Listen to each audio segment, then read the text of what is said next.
हिमाचल प्रदेश में भारी बारिश ने जमकर तबाही मचाई है। प्रदेश में नदी किनारे बने होटल और घर ताश के पत्तों की तरह बह गए। इसके अलावा नदी के तेज बहाव में पुलों के बह जाने ने भी काम की गुणवत्ता पर सवाल खड़े कर दिए। तबाही के बाद हिमाचल प्रदेश सरकार भी नींद से जागते हुए नजर आ रही। हिमाचल प्रदेश मंत्रिमंडल के वरिष्ठ सदस्य चौधरी चंद्र कुमार ने कहा है कि सरकार आने वाली कैबिनेट में नदी किनारे हो रही अवैध गतिविधियों पर रोक लगाने पर चर्चा करेगी। हिमाचल प्रदेश सरकार में कृषि मंत्री चंद्र कुमार चौधरी ने कहा कि अवैध निर्माण की वजह से हादसों में बढ़ोतरी हुई। पर्यटन स्थल मनाली में प्रतिस्पर्धा के चलते गलत तरीके से निर्माण कार्य हुए। उन्होंने कहा कि मिट्टी को डिस्पोज करने में भी गलत प्रक्रिया का सहारा लिया गया। भारी बारिश की वजह से नदी किनारे बनी सेफ्टी वॉल बह गई। कई पुल भी पानी के बहाव में बहते हुए नजर आए। इससे काम की गुणवत्ता पर सवाल खड़े हुए। चौधरी चंद्र कुमार ने कहा कि जिला कुल्लू और लाहौल स्पीति में लगभग सभी पुल बह गए हैं। ऐसे में सरकार को तकनीकी में सुधार की जरूरत है। प्रदेश भर में हो रहे अवैध खनन की वजह से भी भारी तबाही हुई है। कैबिनेट मंत्री चौधरी चंद्र कुमार ने कहा कि नदी किनारे कंस्ट्रक्शन पर रोक लगाने की जरूरत है। प्रदेश में सतलुज नदी के अलावा सभी नदी अपना रास्ता बदलती हैं। नदी कभी दाएं तो कभी बाएं की तरफ अपना रास्ता बना लेती। ऐसे में नदी किनारे हो रहे निर्माण को रोकने की जरूरत है। उन्होंने कहा कि इस बारे में आगामी मंत्रिमंडल की बैठक में चर्चा की जाएगी। कैबिनेट मंत्री चौधरी चंद्र कुमार के इस बयान के बाद हिमाचल प्रदेश में पहले रही सरकारों और मौजूदा सरकार की कार्य प्रणाली पर सवाल खड़े होना लाजमी है। आपकी बात बिल्कुल ठीक है, मैं आपसे सहमत हूँ कि जो इतनी बड़ी डिवास्टेशन हुई है, बरसात हर बार होती है, लेकिन इस बार ठीक है कि बरसात ज़्यादा है। और बरसात ज़्यादा से जो एरियाज़ जो ज़्यादा इफ़ेक्ट हुए हैं वो इसीलिए हुए हैं कि उन एरियाज़ में इलीगल कंस्ट्रक्शंस बहुत हुई है। मैं खुद देखता हूँ मनाली कुल्लू में इतनी वहाँ पर जो है वो कंपटीशन हो रहा है कि दरियाओं के कोर्सेज जो हैं उनको रोका जा रहा है। बड़े बड़े 5 स्टार होटल्स की कंस्ट्रक्शन जो हो गई हैं, बीच दरिया की कंस्ट्रक्शन की हुई हैं। और आपको पता है कि मनाली का जब ब्यास निकलती है तो मनाली का पूरा लेवल जो है ब्यास के लेवल के साथ है।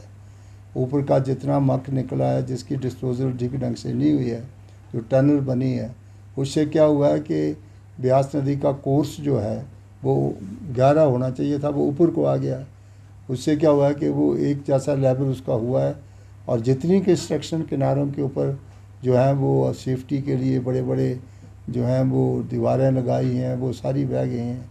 और किनारे तोड़ करके दरिया जो है उन्होंने बहुत से होटल्स को और बहुत से रेजिडेंशियल जो एरियाज़ है उनको तबाह किया है।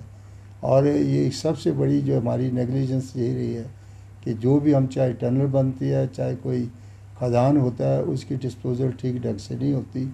ये सबसे बड़ा क्वालिटी ऑफ वर्क भी हमारा बहुत पुअर है, क्योंकि ब्यास सतलुज के डाउन स्ट्रीम जितने ब्रिजेस हमारे बने हैं, पुराने ब्रिजेस को आप देखिए वो बिल्कुल इंटैक्ट हैं और फ्लड लेवल से ऊपर बने हुए हैं।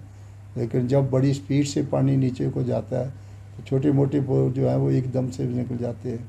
अभी उसका सबसे बड़ा उदाहरण जो है वो कुल्लू के जो ब्रिज हैं वो सारे बह गए हैं।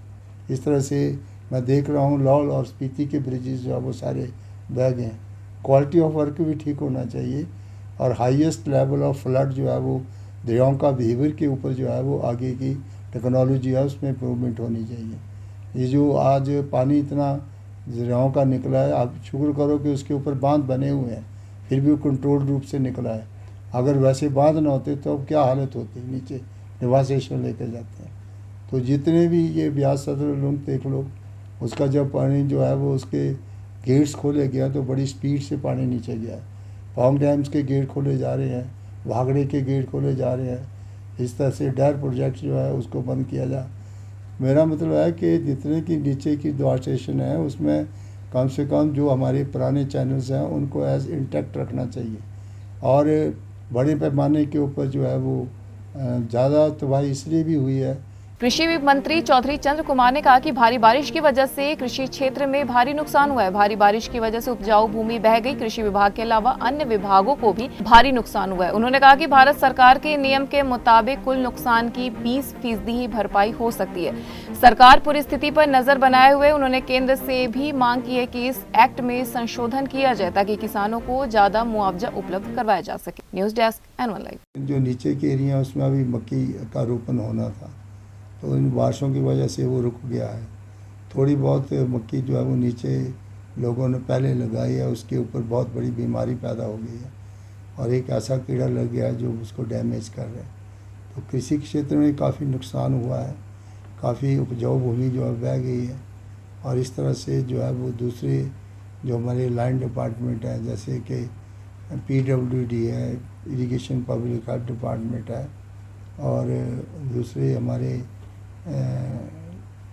बिजली विभाग के जो डिपार्टमेंट है उसको भी दूसरों को भी काफ़ी नुकसान जो है वो भिन्न भिन्न जो है वो विभागों में हुआ का ऐसा है कि कृषि में तो जो आदमी जिन फसलों की इंश्योरेंस होती है उसी का कुछ मिलता है। बाकी ये जो बाकी डैमेज हुई हैं उसका जो हमारा मैनुअल एक्ट है कि इसमें क्या हम दे सकते हैं रिलीफ मैनुअल एक्ट, उसमें जो है वो अगर 100 रुपये का नुकसान होता है तो 20 रुपये जो है वो सरकार देती है।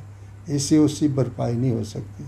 भारत सरकार के जो है वो ये मैनुअल जो है वो एक्ट है उसी के तहत जो है वो मुआवजा दिया जाता है। तो भारत सरकार को भी ऐसे एक्ट जो हैं आफ्ता के समय जब जल पर आए दूसरे उसको अमेंड करना चाहिए और उस एक्ट में प्रावधान होना चाहिए कि अगर आप कुछ नहीं दे से 25-30% जो है डैमेजेस का जो है वो मिलना ही चाहिए। बात नहीं है, सरकार ने इसके बारे में बड़ी चिंतित है और मुख्यमंत्री श्री सुखविंदर सिंह सुक्खू ने जहाँ जहाँ भी रिलीफ कैंप जो है वो बने हैं डिस्ट्रिक्ट लेवल के डिप्टी कमिश्नर को हिदायत दी है कि इन लोगों को जो है वो स्कूलों में या किसी और जगह के ऊपर पनाह दी जाए और उनकी व्यवस्था ठीक करके पीने का पानी और दवाइयों का और खाने पीने का पूरा प्रावधान किया। और वो चेयरमैन है म्यूनसिपल कॉरपोरेशन का और उसके ऊपर क्या एक्शन लेगा, उसने कोई एक्शन नहीं लिया। रातों रात भागा खाची के घर पहुंचा वो।